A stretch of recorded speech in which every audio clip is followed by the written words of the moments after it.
I'm here today with Cliff O'Gorman, Chief Executive of Children with Cancer UK.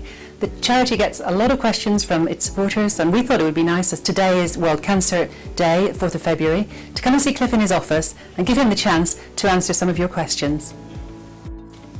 Cliff, how long has Children with Cancer UK been around for?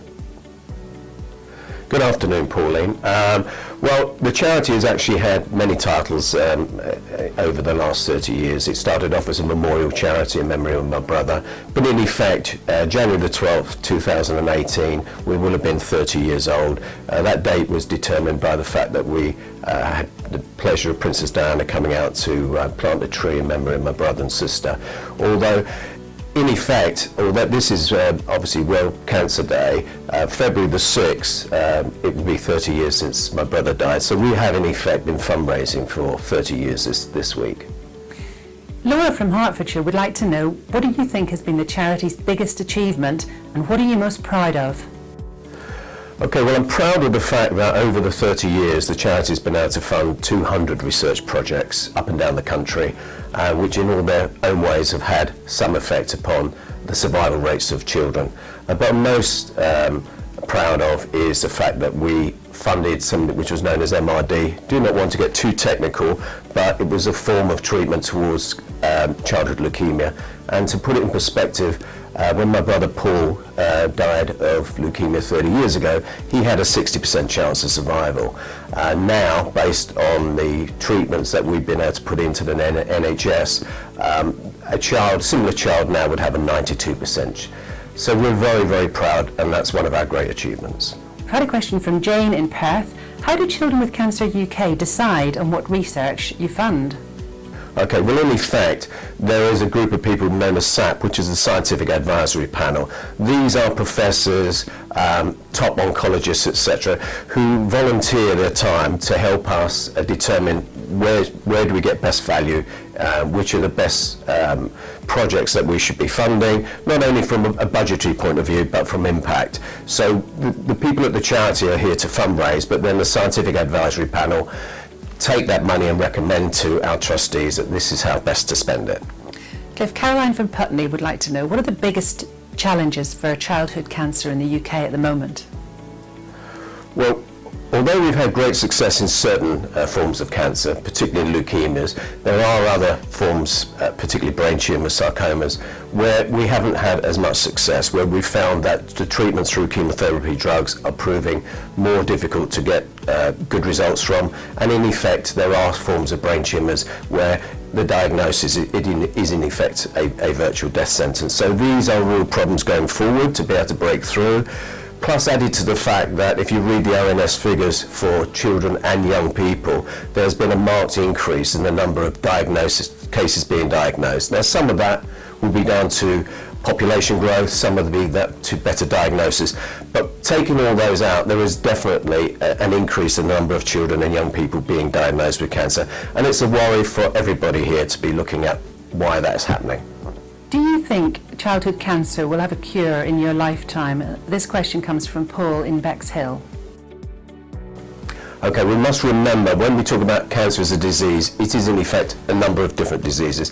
There are in effect 14 leukemia cancers for a start, and then you get onto brain tumours, neuroblastomas, so there's a myriad that we put under one heading. So do I think, we always would like to be positive and hope that we can cure. I think what's going to happen is that we will cure certain types of cancers, and in others we'll make breakthroughs where we can help more and more children.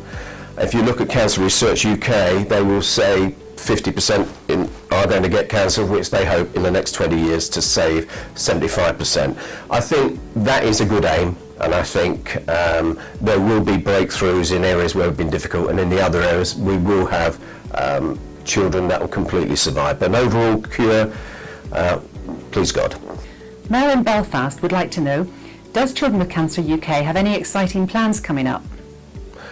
Okay, one of the biggest problems we've got, although we've had great success over the last 20 years in children in remission being cured, etc., some of the chemotherapy treatments that we've used have been very hard hitting on these children, and what we're really looking for are kinder treatments. There are 35,000 young children that have survived, leukemias or brain tumours, etc., but they're left with debilitating ill health features in other aspects. So we're trying to create kind of treatments. One of those, and I don't want to get too technical, is precision medicine, where people will be able to see how children have been treated in other areas, and if they've got the same genomics, etc., we will have a kind of repository where we can say, yes, we've had the same type of cancer before and this was the treatment, and if it didn't work we wouldn't do the same thing again, and if it did work we know. I describe it as a bit like, instead of a suit off the peg, it's a bit more like having a Savile Row suit which is specially made for you, and I think that's the way to understand this. And kind of treatments are as important as survival rates for the future. So we will be launching precision medicine at the end of March at the Houses of Parliament. I think we hope in 4 or 5 years to hand this over to the NHS. It's an exciting piece of research for the future. Kishore from Sheffield wrote to us, and he'd like to know, have you a favourite Children with Cancer UK event?